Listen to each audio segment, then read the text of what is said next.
Hey there, I am back with another deck review, and today we're going to be looking at the Drifters playing cards produced by Dan and Dave Buck over at Art of Play and designed by Neighborhood Studios.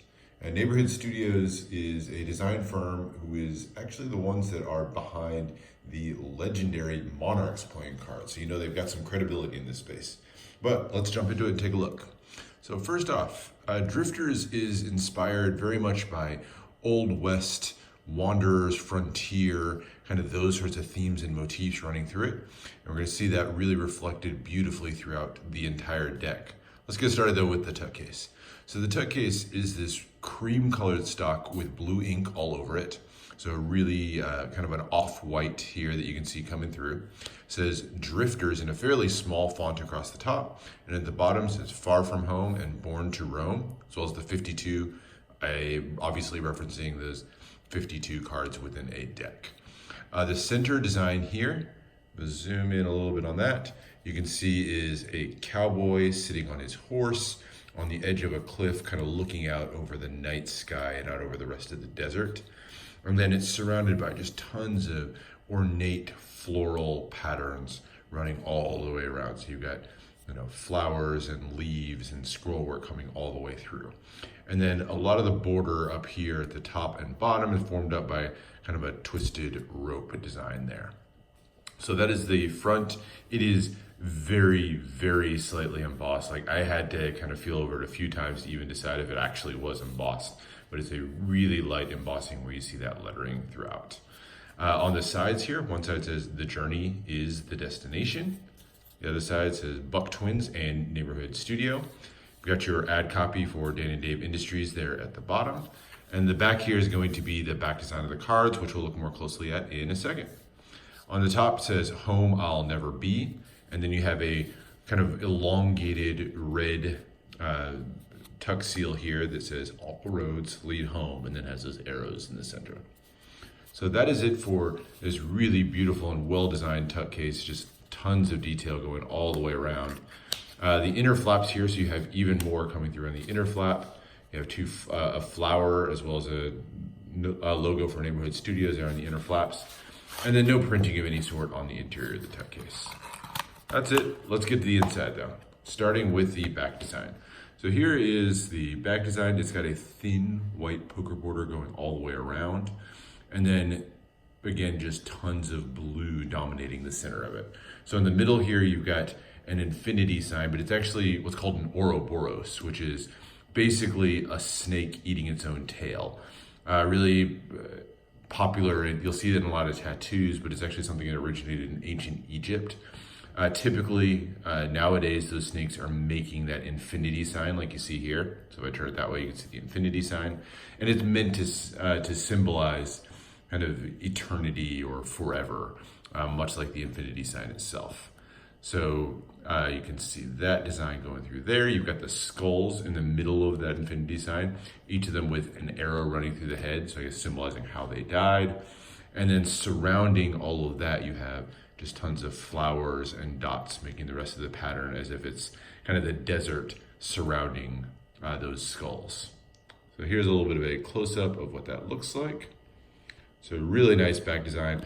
Love that it's a two-way back design. It is completely two-way despite all those little finer details that are running through there. So that's the back design.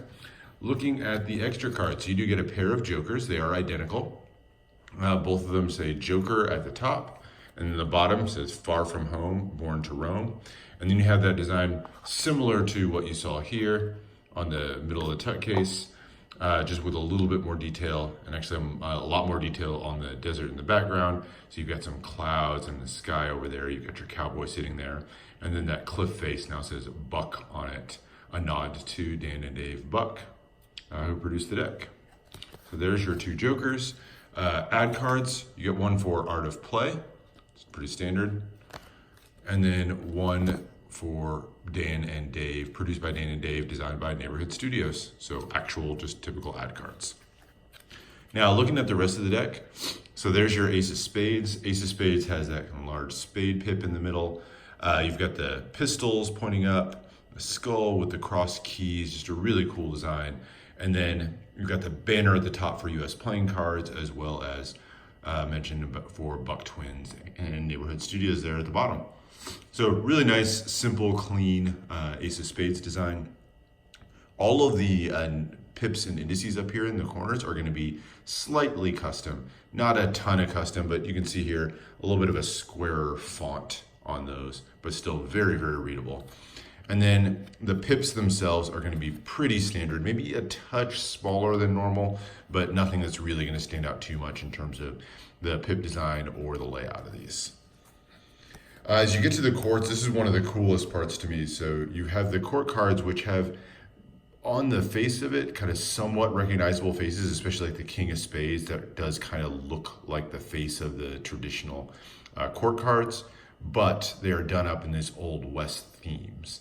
So you can see here like the Jack of Spades wearing a poncho and carrying a rifle. You've got the Queen carrying that sword there, and then the King obviously holding his revolver, smoking a cigarette, and wearing a cowboy hat. They're done in this kind of red, and it almost looks like gold metallic ink, but I think it's more of a tan colored ink. But kind of giving him that interesting color scheme there. But really like what they did here with the court cards. Love how modern and fresh they look, and yet they're still really, really familiar to the classic designs. All of your aces are going to feature a little bit of extra detail and kind of a larger pip here, with just a little bit of detail in the center. Nothing as fancy as the Ace of Spades, but all four aces are going to have that. So there's your red ace. And then running through the number cards here, nothing too much to speak of.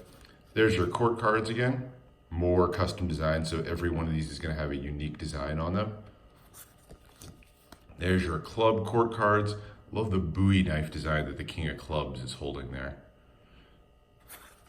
And then down through the clubs, there's your Ace of Clubs card there.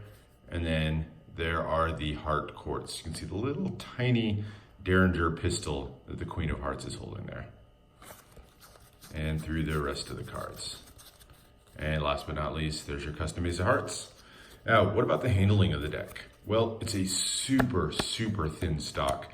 And like all cards that Dan and Dave have produced, it really does handle nicely. I don't know about durability with that super thin stock, but it's going to handle very, very nicely in cuts and fans. Just one of the big hallmarks of Dan and Dave decks is their handling, so this one's no exception. Really, really nice deck. As far as usefulness of it, I think you could use it for cardistry, certainly. Dan and Dave themselves are really big cardists, so I don't think they would design a deck that wasn't going to be suitable for cardistry. Handles really, really well, so I think it's going to work for that. For gameplay, though, I think is really where this one's going to shine. I think the Old West theme kind of works really, really well for poker night, kind of fits in with that idea. And it's all a very, very readable and familiar and yet incredibly interesting deck. So I think it'd be really, really, really work well for that. And of course, you could definitely use this for Magic. There's nothing in here that's going to make it hard to use for Magic. Certainly doesn't include any gaff cards or anything like that that would make it super great for Magic, but obviously you could definitely use this for Magic. So really, really nice deck. One that I definitely recommend checking out. They are still available on artofplay.com, so I'll put a link to where you can check those out if you would like. One of the more affordable and just really, really nice decks that are out there. So, hope you enjoyed that review of the Drifters playing cards. Let me know if there's other decks you want to see or anything like that. Consider subscribing for more deck reviews, unboxings. I will always be doing more of those, and I will see you for the next one.